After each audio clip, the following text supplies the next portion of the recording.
બોલો પદ્મનાભ ભગવાન કી 3 તારીખથી ચાલુ થઈ જવાનો છે મેળો અને સુવિધાઓ શું હશે એકવાર આપણે જણાવી દેશો તો કેમ છો મિત્રો ગાઈસ આજે આપણે આવ્યા છે પદ્મનાભ ભગવાનના મંદિરમાં અને તમને ખબર જ હશે કે એકદમ જૂનામાં જૂનું અને એકદમ પૌરાણિક મંદિર છે તો ચલો આજે આપણે એની થોડી વધુ જાણકારી લઈએ એમના બધા દાતાઓ જોડે તો ચલો આપણે મુલાકાત લઈએ અને એમના ટ્રસ્ટીશ્રીને આપણે પૂછીએ તો જોઈ શકો છો તમે આ છે મંદિર આપણે થોડી જાણકારી આપશો પદ્મનાભ ભગવાન વિશે આપણે જે અત્યારે આ ઊભા છે એ નિજ મંદિર જે પદ્મનાભ ભગવાનની વાડી રચના કરી એ પદ્મનાભ ભગવાન પોતે આ નિજ મંદિર આપણે ઊભા છે.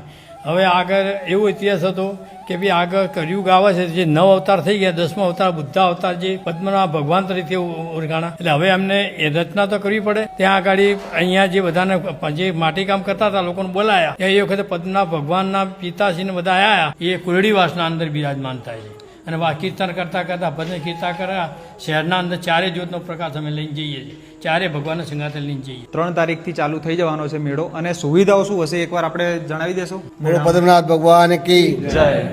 આ વખતે સપ્તરાત્રિ મેળામાં એક તો સિક્યુરિટીની વ્યવસ્થા, ટ્રાફિકની સમસ્યા ન થાય એના પર પોલીસ પ્રોટેક્શન પણ માંગવામાં આવ્યું છે. બહેનો અને ભાઈઓ માટે અલાયદી શૌચાલયની વ્યવસ્થા કરેલી છે. ટ્રાફિકની વ્યવસ્થા માટે પાર્કિંગની વ્યવસ્થા 3-4 જગ્યાએ કરેલી છે. એટલે આ વખતે સર્વાનુમતે સમાજ અને ટ્રસ્ટ બધા સાથે મળી યુવાનોની એક ટીમ છે મજબૂત અને બધા ટીમ મળી આજે સુંદર આયોજન પદ્મનાભ મંદિરનું કર્યું છે અને સપ્તરાત્રિ મેળા સરસ રીતે સંપન્ન થાય એ પ્રકારનું આયોજન કરવામાં આવ્યું છે. બરાબર.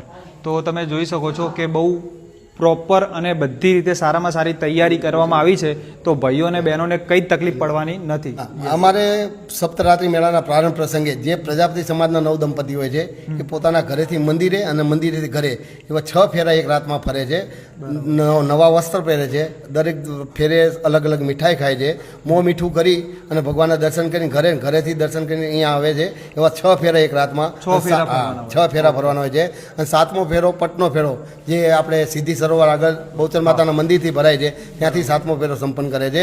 પાટણની ધર્મપ્રેમી જનતાને અમે એક સંદેશ આપવા માગીએ છીએ કે આ સપ્તરાત્રિ મેળામાં તમામ લોકો દર્શનાર્થે આવો. એવી કહેવત છે કે હિન્દુ ધર્મની અંદર તમામ દેવી દેવતાનો વાસ આ વાડીની અંદર છે.